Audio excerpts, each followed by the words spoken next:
ahora el estudio de la dinámica del sistema de partículas. Consideremos una partícula que se mueve con velocidad v.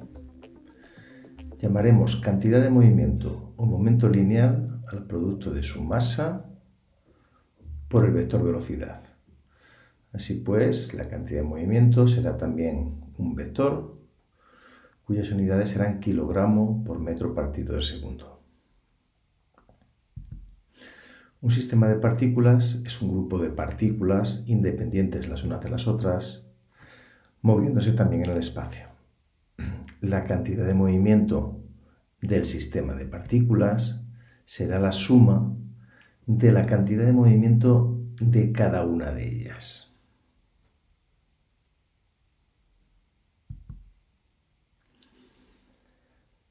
El enunciado original de la segunda ley de Newton establece que el sumatorio de todas las fuerzas que se aplican sobre una partícula, sobre un sistema, es igual a la derivada de la cantidad de movimiento respecto del tiempo. Si introducimos esta definición en la expresión, tendremos que el sumatorio de fuerzas es la derivada de la masa por la velocidad, y realizar esta derivada me va a llevar a dos términos. Sumatorio de fuerzas es masa derivada de la velocidad respecto al tiempo más velocidad por derivada de la masa respecto del tiempo. Este segundo término es un término que rara vez se utiliza, tan solo en aquellos sistemas en los que la masa va variando. Pues un ejemplo clásico es el cohete que se desplaza y va perdiendo el combustible que va gastando, utiliza la propulsión para desplazarse. Como digo, este sistema se utiliza poco y en este curso no lo utilizaremos. Normalmente trabajaremos con sistemas de masa constante. Eso implica que este segundo término se hace cero, la derivada de la masa respecto del tiempo es cero, y por tanto el sumatorio de fuerzas es igual a masa por derivada de la velocidad respecto del tiempo, que es el enunciado que todos conocemos de la segunda ley de Newton, sumatorio de fuerzas igual a masa por aceleración.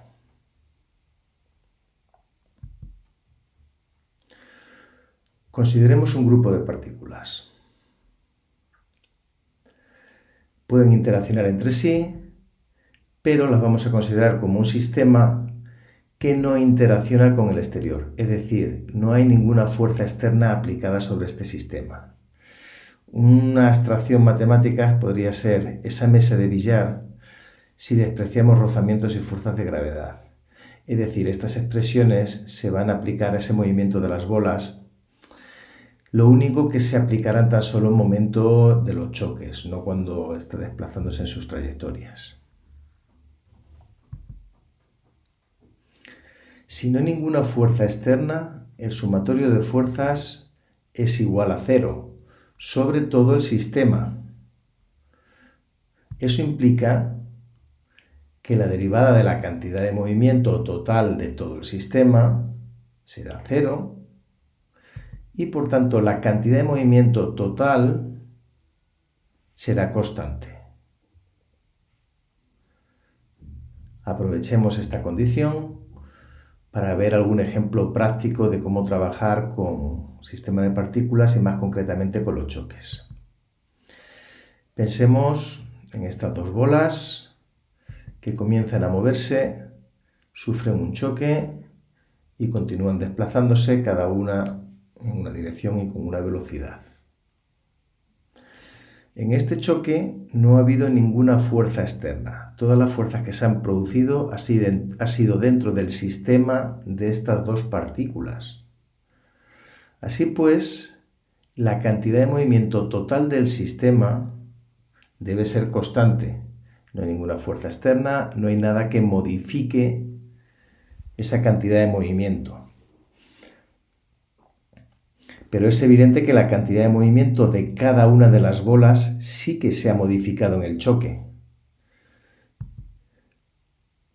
Lo que no ha variado es la cantidad de movimiento total antes y la cantidad de movimiento después del choque. Es decir, si pensamos en el sistema, la cantidad de movimiento permanece constante.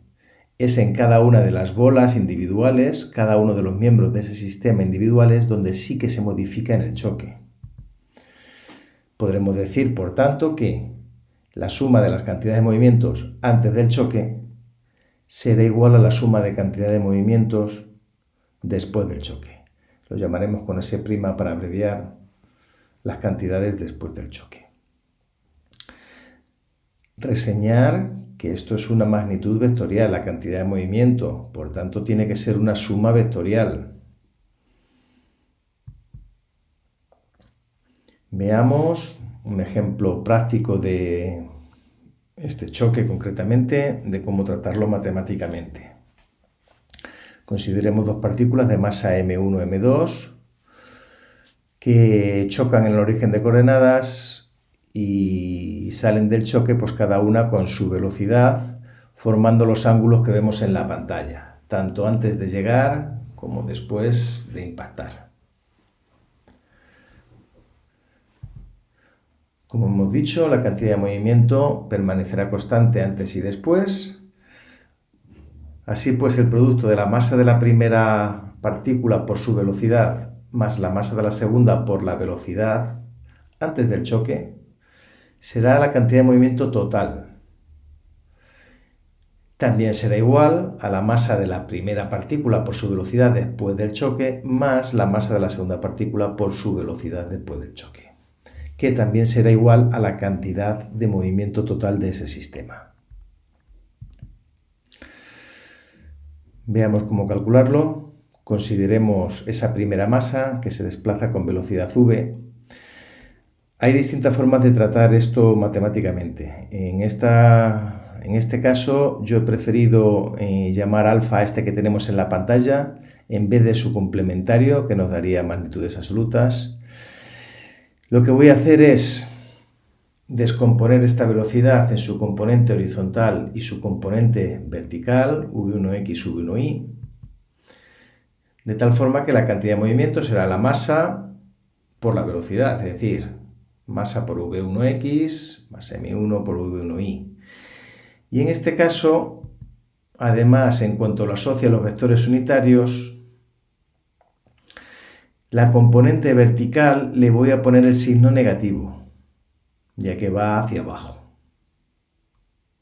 De esta forma he descompuesto esta primera cantidad de movimiento en las coordenadas x e y.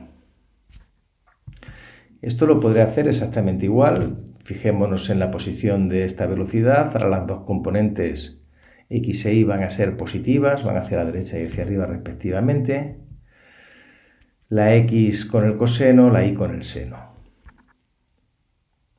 De igual forma podremos descomponer las velocidades después del choque. Esta que tenemos en pantalla sería la descomposición de la masa 1, de su velocidad, que nos llevaría de nuevo pues, a dos componentes, componente x, componente y.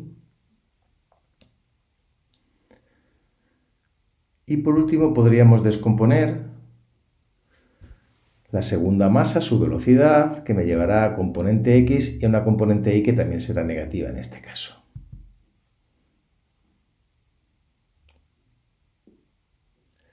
Bien, si recapitulamos todo, tenemos las dos masas que se acercan hasta impactar, que salen con velocidad después del impacto, y tenemos la cantidad de movimiento de cada una de ellas antes y después. Para resolver el problema tendremos que decir la expresión, la que llevamos diciendo todo el vídeo. La cantidad de movimiento antes del choque es igual a la cantidad de movimiento después. Lo único que ahora lo vamos a hacer por coordenadas.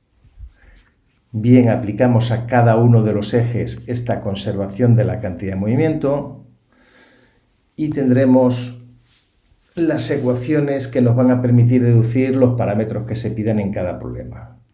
Es decir, todo lo que estaba con el vector y lo hemos asociado al eje x, todo lo que estaba con el vector j lo hemos asociado al eje y.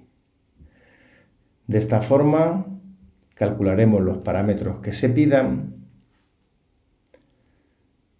y podremos realizar cualquier tipo de problema relativo a los choques.